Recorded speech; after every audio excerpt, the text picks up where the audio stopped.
Kita tidak pernah membangun, ikut andil dan sebagainya. Lihat para pahlawan-pahlawan kita pendahulu. Ada yang dibantai oleh Jepang, ada yang dibantai oleh penjajah, semua penjajah. Tahu-tahu bendera merah putih tinggal kita berkibar. Tinggal kita lihat senang. Bukan kita untuk mendewakan merah putih, tidak. Tapi di dalam merah putih itu ada 3 hal yang harus kita mengetahui. Apa? Bismillahirrahmanirrahim. Aturkan dan kami persilahkan. Shallu ala Nabi Muhammad.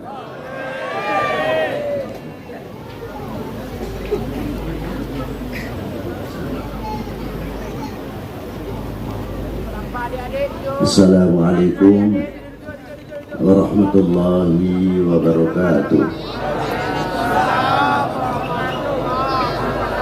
Alhamdulillahil awwalu bila ibtida wal akhiru bila intiha, jami'us sifatil ulya wal izzati wal kibriya, wassalatu wassalamu ala imami ahli sofa'i wal wafa, qutbil anbiya wal awliya, sayyidina wa maulana Muhammadin khairid dawa likulli saqamin wada, rahmatan wa shifa fi sirri wal jila, wa ala alihi wa sahbihi ma damatil ard was sama. Amma ba'du, ayuhas sadatil a'izza wal fudala. Yang saya hormati para sesepuh, pilih sepuh, para alim ulama, para habaib. Maaf apabila saya tidak bisa menyebutkan satu persatu, tidak berarti kita mengurangi takdim ihtiram kita kepada para habaib atau para yai, para jungan. Yang saya hormati cucu guru kita Al-Habib Muhammad bin Ali bin Abdul Qadir bin Muhammad bin Ali bin Hussein Al-Habsyi,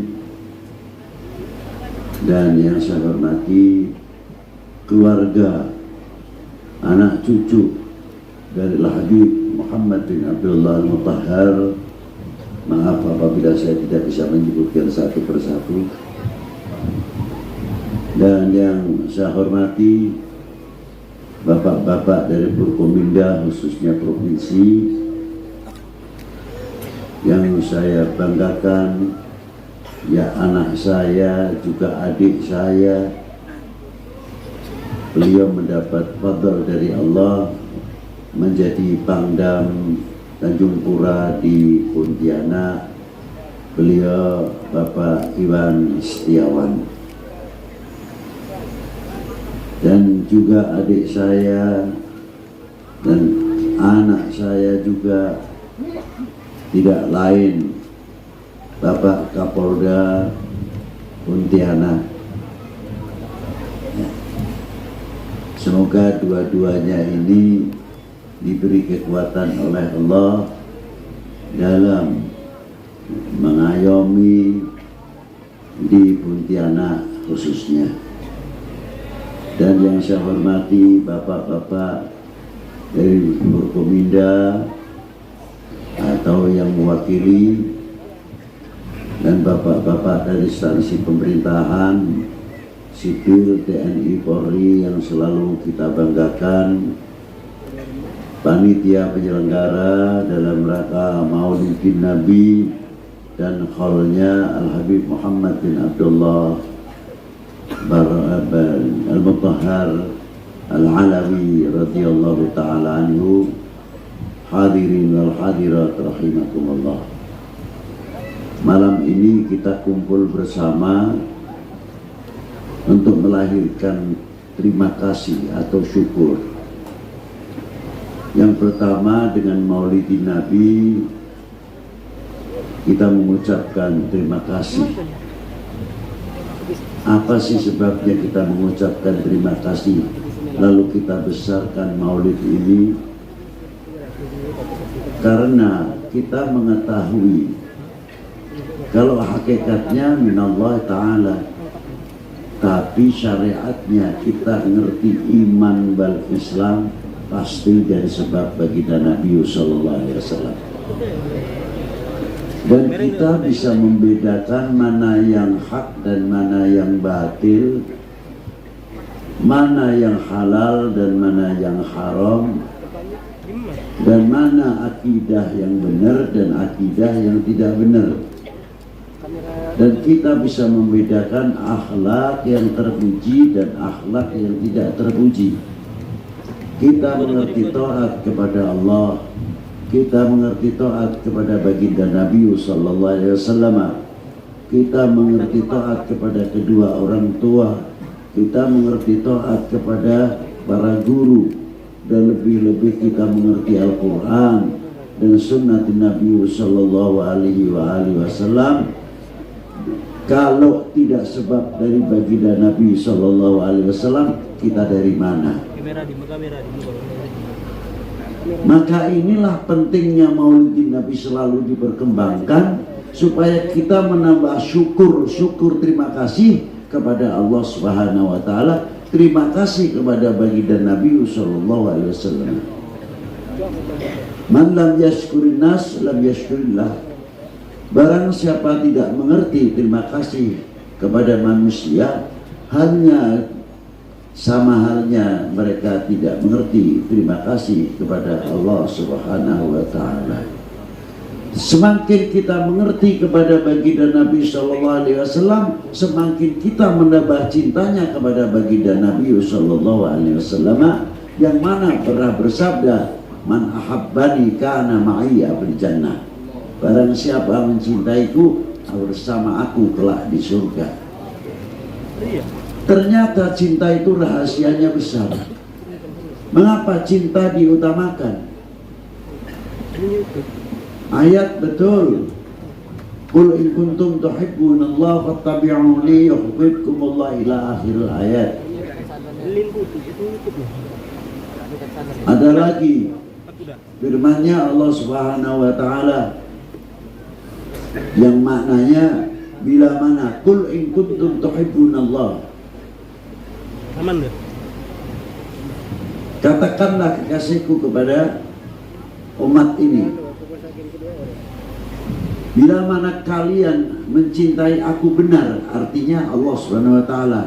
Rasulullah mendapat mandat langsung oleh Allah taala, fattabi'uni. Di sini menggunakan kalimatul mufrad, tidak menggunakan kalimatul jama'. Artinya di sini lengkap sekali. Kalimah mufrad tidak bisa lepas, segala sesuatunya adalah dari sebab baginda Nabi sallallahu alaihi wasallam. Satu contoh, satu ayat. Bismillahirrahmanirrahim. Alif lam mim. Dzalikal kitabu la raiba fihi hudan lil muttaqin. Kalimah hudan ini di sini masdar. Kalau masdar mesti memerlukan fa'il.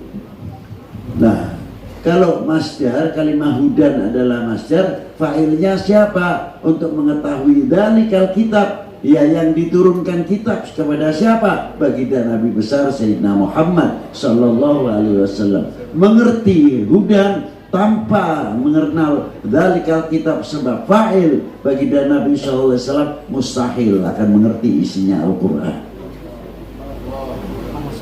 Ma'asyiral muslimin rahimakumullah. Disinilah ketika ayat ini turun, sahabat bertanya, ayat apa? Qul in kuntum tuhibbunallaha fattabi'uni yuhibbukumullah. Ini paten ayat ini. Jadi tidak bisa lepas, segala sesuatunya mesti melalui pintunya baginda Nabi, fattabi'uni itu tadi. Sahabat bertanya, mata aku mu'minan shadiqan ya Rasulullah. Sejauh mana kita dikategorikan orang yang beriman? Dijawab oleh baginda Nabi sallallahu alaihi wasallam, idza ahbabtallah, selagi engkau mencintai Allah. Selanjutnya ya Rasulullah mencintai kepada para rasulnya. Selanjutnya ya Rasulullah mengikuti sunnahnya, mengikuti tarekatnya. Mengapa mahabbah didahulukan bukan sunnah dan tarekatnya? Karena rahasia mahabbah luar biasa. Contoh yang mudah saja, saya tidak bisa muluk-muluk. Kalau seorang istri mencintai suaminya dengan benar, dengan baik dari hati, tidak mungkin akan membuka aib atau cacatnya suaminya. Itu mahabbah. Karena apa? Buahnya mahabbah, mawaddah warahmah. Wa kadzalik, begitu juga seorang suami mencintai kepada istrinya walaupun fisiknya sudah melentur karena banyak melahirkan, apapun kekurangannya, karena mencintai yang melahirkan kasih sayang, tidak mungkin akan menceritakan kekurangannya istrinya. Itu rahasia mahabbah. Wa kadzalik, antar kita sesama umat dengan umat, apabila benar kita mencintai kepada umat sebagaimana Rasulullah mencintai kepada umatnya, tidak akan membuka aib boroknya setiap umat itu sendiri.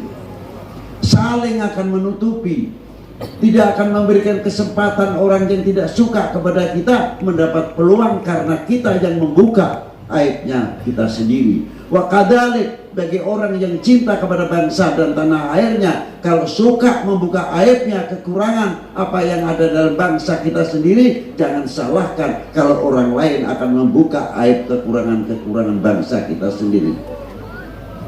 Tapi kalau kita cinta, beda. Walaupun kekurangan kita tidak memungkiri, pasti karena cinta akan menutupi, tidak berarti ingkar kepada yang salah. Tapi ada cara mau'izatil hasanahnya untuk menyampaikan. Ma'asyiral muslimin rahimakumullah, di sinilah mahabbah rahasianya. Tapi yang paling diingatkan oleh Rasulullah di tengah-tengah ini apa? Ada sabda baginda Nabi, di antaranya apa? Wal yatawafatun nas fil iman ala qadri tafawutihim fi mahabbati. Kadar bobot iman seseorang adalah tergantung kecintaannya kepada aku. Bila mana kecintaannya kepada Rasulullah luar biasa, pasti imannya akan semakin meningkat. Pintunya mahabbah kepada Rasulullah, mahabbah bi sahabat. Pintunya mahabbah kepada Rasulullah, mahabbah bil auliya, mahabbah bil ulama. Pintunya mahabbah kepada Rasulullah, bi hubbi ahli baitihi sallallahu alaihi wasallam. Ini pintu-pintu mahabbah kepada Rasulullah sallallahu taala alaihi wasallam. Tapi ini terkadang bisa terbalik maknanya, diputar balik oleh siapa? Oleh oknum-oknum manusia. Untuk apa? Bagaimana cara gembosi kecintaannya. Karena melihat tafsirnya, kadar bobot iman seseorang adalah tergantung kecintaannya kepada aku. Maka dibalik, kalau begitu, kalau mau menghancurkan umat Islam, kalau mau menghancurkan umat beragama umumnya, gembosi dahulu cintanya kepada nabinya, cintanya kepada tokoh agamanya, cintanya kepada para ulama wal aulia digembosi, baru umat Islam bisa dibentur-benturkan, umat beragama baru bisa dibentur-benturkan. Wahai bangsaku yang kubanggakan, relakah negerimu ini terpecah belah? Loh, kok melempem? Wah, kurang semangat. Saya tanya lagi ya, mau? Saya tanya lagi mau? Loh, saya tanya mau kok tidak? Saya tanya lagi seperti tadi, mau enggak? Wahai bangsaku yang kubanggakan, relakah negerimu terpecah belah? Jawab yang keras. Itu baru kita mempunyai bangsa ini yang baik.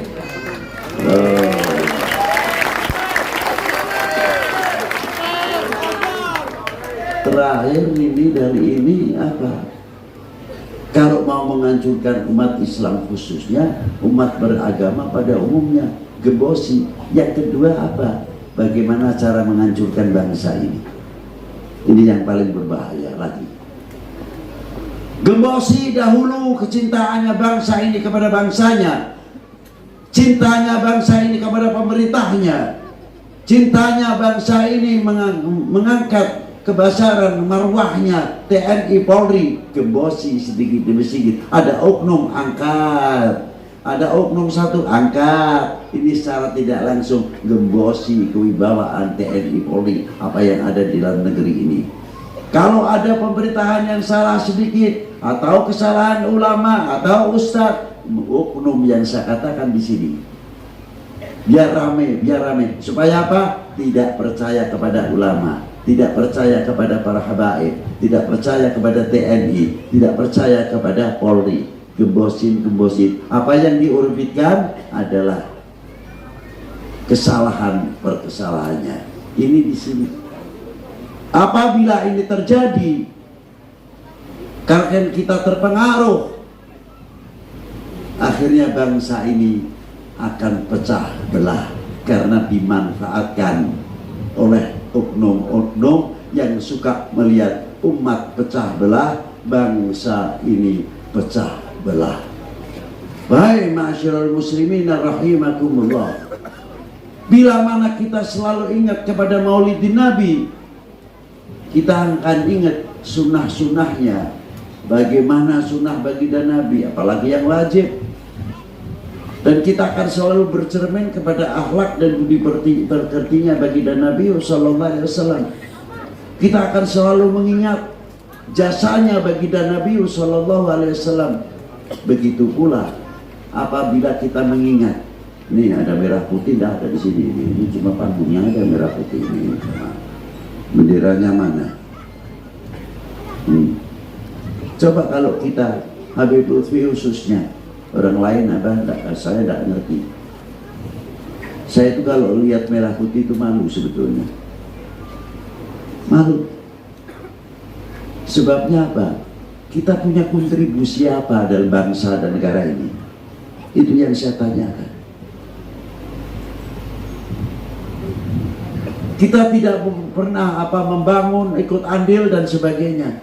Lihat para pahlawan-pahlawan kita pendahulu. Ada yang dibantai oleh Jepang, ada yang dibantai oleh penjajah, semua penjajah. Tahu-tahu bendera merah putih tinggal kita berkibar. Tinggal kita lihat senang. Bukan kita untuk mendewakan merah putih, tidak. Tapi di dalam merah putih itu ada 3 hal yang harus kita mengetahui. Apa yang pertama? 1, kehormatan bangsa. Ada di dalam merah putih.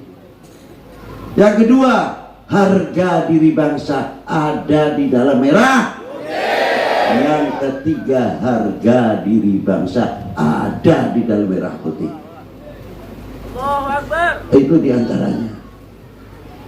Jadi kita bukan mitos atau kultus kepada bendera, tidak. Kita menghormati kepada apa yang ada di dalam merah putih karena kita melihat jasa-jasa para pendahulu. Tidak terlepas al-ulama wal habib habaib ikut andil besar di dalam memerdekakan bangsa ini dari belenggu penjajah dan kebodohan. Salawat. Kalau mau perang takbir silahkan. Salawat. Nanti kalau mau perang, Allahu Akbar, untuk membesarkan hati supaya iman kita kuat.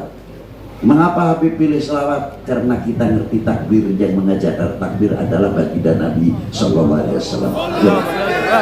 Jadi kita ganti sallallahu ala Allahumma sholli ala. Ini baru nanti kita tahu cara naik takbir, adabnya bertakbir. Itu karena kita kenal kepada orang yang mengajarkan takbir. Gitu aja kok repot.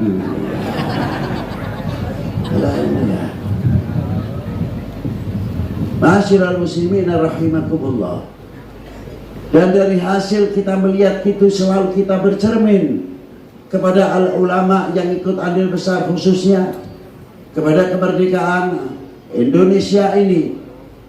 Kita melihat dengan sebab lantaran kita melihat bendera, mustahil kalau bendera itu akan tegak sendiri tanpa perjuangan. Negara lain mungkin tidak usah jauh-jauh, kemerdekaannya hadiah. Tapi bangsa kita kemerdekaannya berdarah. Perlawanan terhadap Belanda, perlawanan terhadap Jepang, dan lain sebagainya. Itulah. Ma'asyiral muslimin rahimakumullah. Karena kita melihat itu, lalu kita dituntut. Dituntut apa? Ketika kita melakukan lagu Indonesia Raya. Tapi kita tidak, jangan salah paham di sini, bukan kita membanding. Bukan kita membanding. Kalau kita membanding salah, bukan tingkatannya. Rasulullah jauh lebih tinggi. Yang kita tanyakan, kita mengucapkan, ya Nabi salam alaika, ya Rasul salam alaika, ya Habib salam alaika, salawatullah alaika. Asik lagunya apa ingat perjuangan baginda Nabi? Kalau kita ingat perjuangan baginda Nabi, malu kita mengucapkan. Khidmah yang ada, tawadhu, adab, akhlak dalam mengucapkan. Dan kita selalu akan ingat bagaimana perjuangan baginda Nabi ketika kita tergugah dengan kalimat ya Nabi salam alaika, ya Rasul salam alaika, ya Habib salam alaika, salawatullah. Kita ingat kepada baginda Nabi, apalagi kepada Allah Subhanahu wa taala, anta'budallah ka'annaka tarah fa in lam takun tarah fa innahu yarah. Bersembah sujudlah seolah-olah kita mengetahui kepada Allah. Kalau tidak bisa, kita merasa dilihat, didengar oleh Allah Ta'ala. Maka ketika kita zikir la ilaha illallah, la ilaha illallah, la ilaha illallah, kita ingat dilihat, didengar oleh Allah Subhanahu wa taala. Insya Allah kalau kita merasa didengar, dilihat oleh Allah, insya Allah kita akan sedikit demi sedikit berubah amal perbuatan kita. Inilah salah satu contoh. Yang kedua, kita diingatkan lagi bagaimana bangsa kita, ulama-ulama kita, tokoh-tokoh kita membangun kecintaan kepada bangsa ini. Apa diantaranya? Kalau di tempat saya Pekalongan, maaf ya, maaf, bukan saya menyindir, bukan.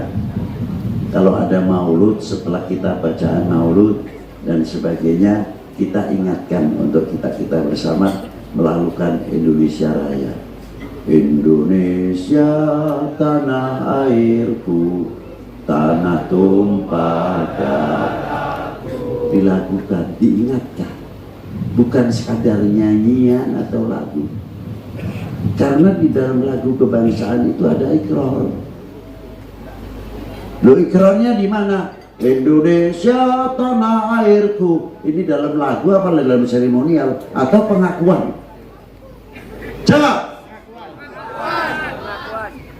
Dalam lagu atau pengakuan? Benar. Kira-kiranya kalau Indonesia diacak-acak itu terima tidak? Itu baru pengakuan Indonesia tanah airku. Kalau Indonesia dipecah belah antar sama kita, dibentur-benturkan, kita rela atau tidak? Baru itu ikrar Indonesia tanah airku. tidak cukup dari itu saja. Indonesia tanah airku, tanah yang subur, yang luar biasa. Mari kita bangun ekonomi, mari kita bangun pertanian, sehingga negara kita ketahanan pangan itu bagian pertahanan nasional, ketahanan nasional. Kita semakin kuat, semakin kuat. Dan kefanatikan kita yang rasional, bagaimana cara membangun ekonomi supaya tumbuh dengan baik. Katesnya bukan kates California, tapi kates Indonesia. Jambunya bukan jambu Bangkok, tapi jambunya jambu Indonesia. Betul?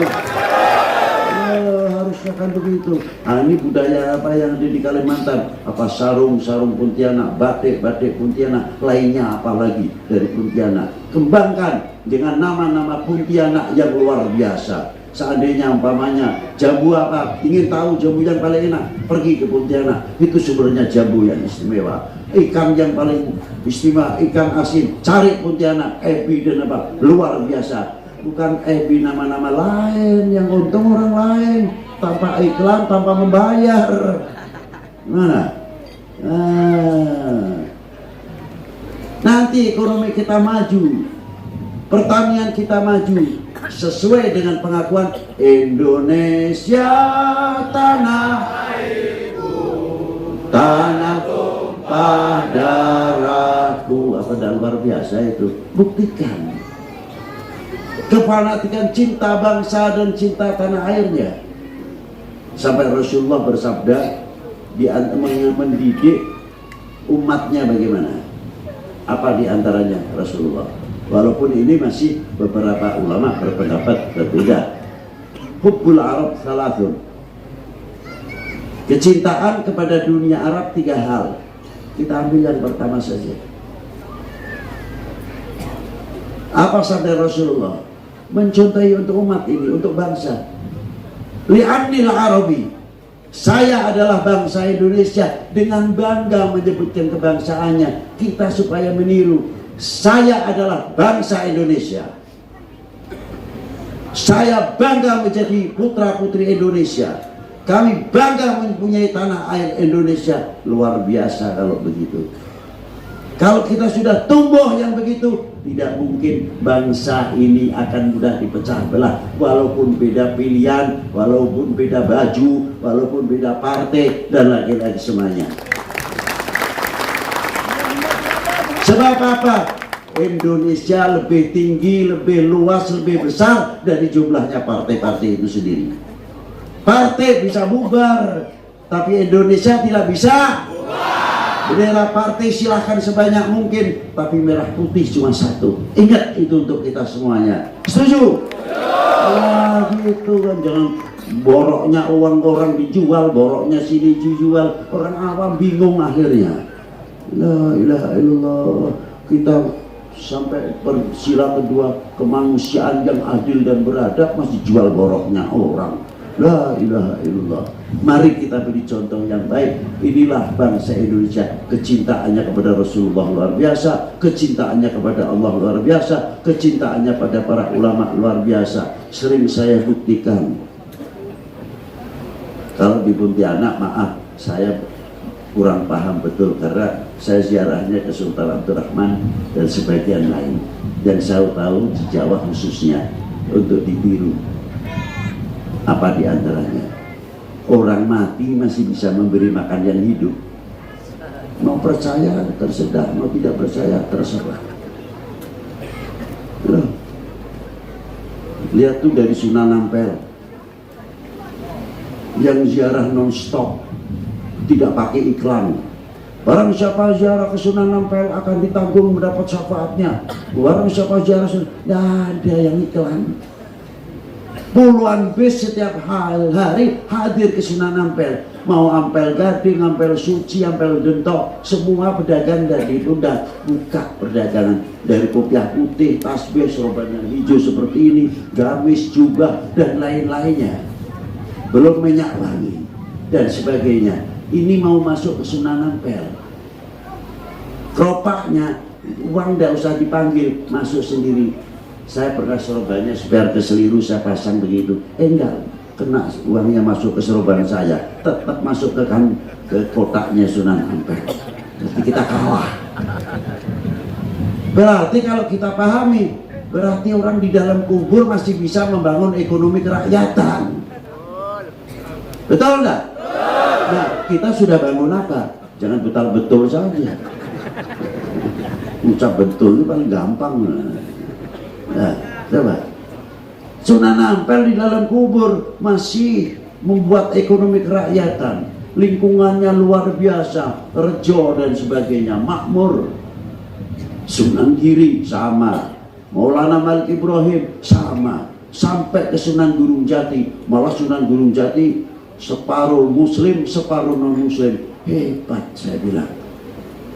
Yang satu pakai lilin, yang pondok, yang kecil menyanyi macam-macam. Mereka antar mereka, saudara-saudara kita sebangsa setanah air, tidak ada yang ribut.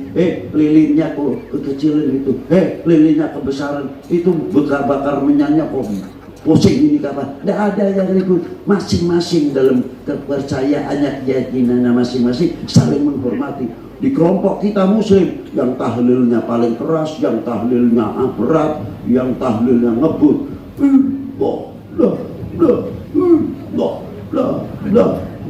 Allah. Yang satu lagi, la ilaha illallah, la ilaha illallah. Belakang satu kelompok lagi, illallah, la ilaha illallah, la ilaha illallah.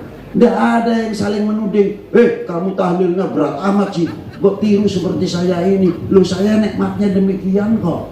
Ini yang satu dua ini sedang ribut masalah keras dan tidaknya, belakang si ngebut. Ini lagi, loh kalau saya tidak ngebut tidak dapat banyak. Loh, kok tidak ada? Jadi saya pikir Maulana Syarif Hidayatullah di dalam kuburnya masih bisa mempersatukan umat, masih bisa mempersatukan bangsa, masih bisa bikin ekonomi kerakyatan, masih bisa menyantuni lingkungannya dan lain sebagainya. Ini orang sudah meninggal 454 tahun. Maulana Syarif Hidayatullah meninggal pada tahun 1568. Luar biasa. Mestinya ketika kita ditanya, apa keistimewaannya ziarah hari 9? Ya maaf saja kalau saya sih malu. Bukan barokah karomahnya, terlalu tinggi. Terlalu tinggi. Jadi kita ambil malu saja. Mampu tidak kita bisa meniru beliau? Mampu tidak kita bisa menjalankan tarekoh beliau, mempersatu umat, mempersatukan umat, kasih sayang terhadap umat dan melindungi umat, menjaga dari segala perpecahan selanjutnya dan selanjutnya. Wassalamualaikum warahmatullahi wabarakatuh.